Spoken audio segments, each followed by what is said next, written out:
Peuple de Dieu, partout dans le monde, que le Seigneur vous bénisse richement. Je suis toujours content lorsque je vous parle, parce que je ne viens pas parler de moi, mais plutôt de notre Créateur, le Seigneur Jésus-Christ. Comme la Bible le dit, sois béni les pieds qui apportent l'Évangile. Je me sens toujours béni lorsque je vous parle de Jésus. Et je sais qu'en retour, en écoutant parler de Jésus, vous serez aussi bénis. Nous sommes dans notre émission Instant Parole Parler. Que Dieu bénisse tous ceux qui sont scotchés, connectés. Je vous encourage de vous abonner massivement. Je vais prendre la parole, la Bible. Nous allons lire avant d'évoluer. Je suis dans le livre de Matthieu, chapitre 1er, ou soit je prends d'abord le chapitre 2, on va revenir au premier après. Chapitre 2, le premier et le deuxième verset. Jésus étant né à Bethléem en Judée, au temps du roi Hérode, et voici des mages d'Orient arrivèrent à Jérusalem et dirent: où est le roi des Juifs qui vient de naître?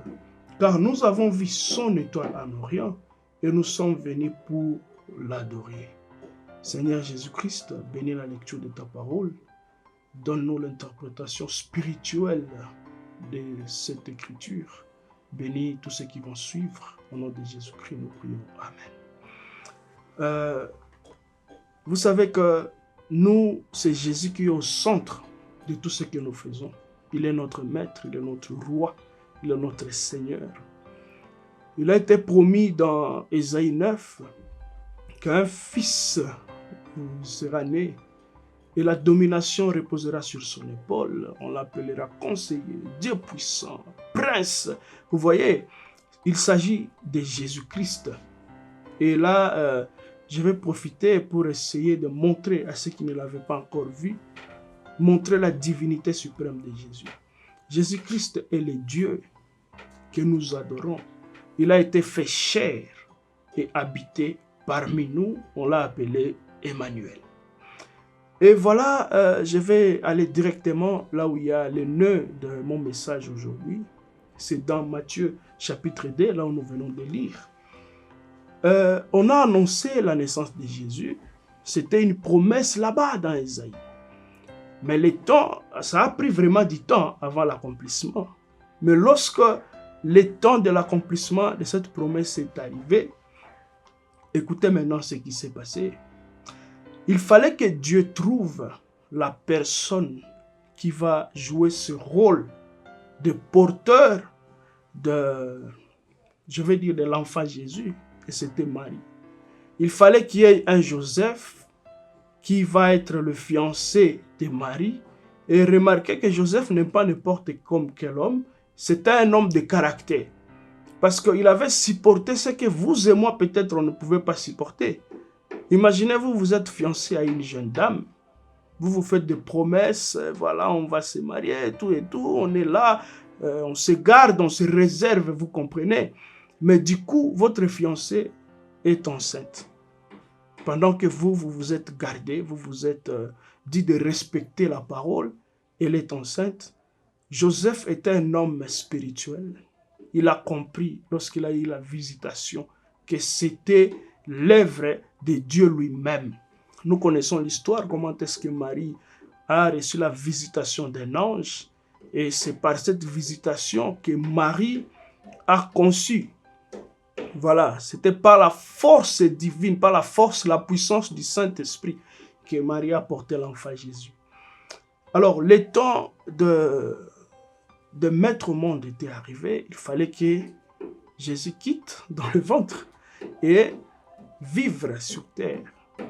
Lorsque Jésus était né, comme vous le savez, c'était dans la période du roi Hérode, celui qui régnait.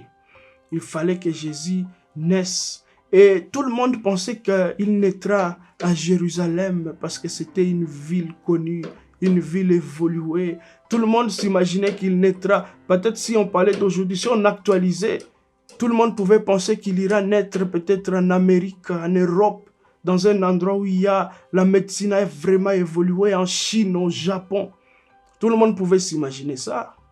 Mais Jésus n'était pas né à Jérusalem, mais il est parti naître à Bethléem. Un endroit méprisé. Je vais parler de ça comme un endroit bidon, un endroit sale. Et c'est là où Jésus était parti naître. Maintenant, pour entrer dans les fonds de mon message, le mage, la parole dit que les mages ont appris que le roi des Juifs vient de naître et ils sont partis pour l'adorer lorsqu'ils ont vu son étoile. C'est de là que je vais tirer mon inspiration. Les mages sont partis chercher le roi des Juifs qui venait de naître, mais ils étaient conduits par l'étoile qu'ils ont vue. Ils suivaient l'étoile. Remarquez que pour que ces mages puissent avoir l'assurance que c'était vraiment le roi des Juifs, et pour qu'il ait ce courage d'aller l'adorer, ils ont vu d'abord l'étoile. C'est l'étoile qui a indiqué aux mages qu'il y a quelque chose d'extraordinaire qui vient de se passer. Amen. Donc, pour reconnaître Dieu, c'est par ses caractéristiques, je le répète toujours, on doit connaître Dieu en voyant la ligne qu'il a pourvue pour que nous puissions le voir. Et Dieu a pourvu à ce que les mages voient l'étoile pour suivre maintenant l'étoile. Et c'est cette étoile qui les a amenés jusqu'à là où était l'enfant Jésus. L'étoile a conduit les mages. Et si vous lisez, si vous êtes lecteur de la parole, vous allez comprendre avec moi que cette étoile représente un messager. L'étoile représente un prophète. Et ils ont vu l'étoile, ils ont suivi l'étoile. C'est l'étoile qui a conduit le mage vers Jésus. S'il n'y avait pas d'étoile, personne ne pouvait retrouver Jésus. S'il n'y a pas un messager, s'il n'y a pas un guide, un conducteur, personne ne peut retrouver Jésus. Il faut que l'étoile soit là pour vous amener tout droit vers l'adorable. Amen. Les mages n'ont pas suivi l'étoile pour adorer l'étoile. Non, l'étoile n'est pas adorable.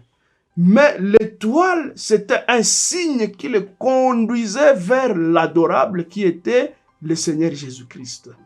Et comme la Bible nous l'apprend, que cette étoile représente un messager, représente un serviteur de Dieu, un envoyé de Dieu, un prophète.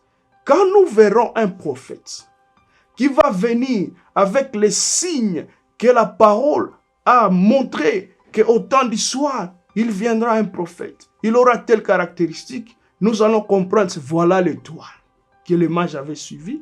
Et nous, on va suivre cette étoile ou ce messager, pas pour adorer le messager, mais pour que le messager nous conduise vers l'enfant Jésus.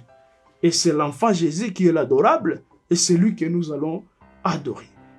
Mais remarquez, les mages ont vu ces signes-là, et ils ont suivi l'étoile.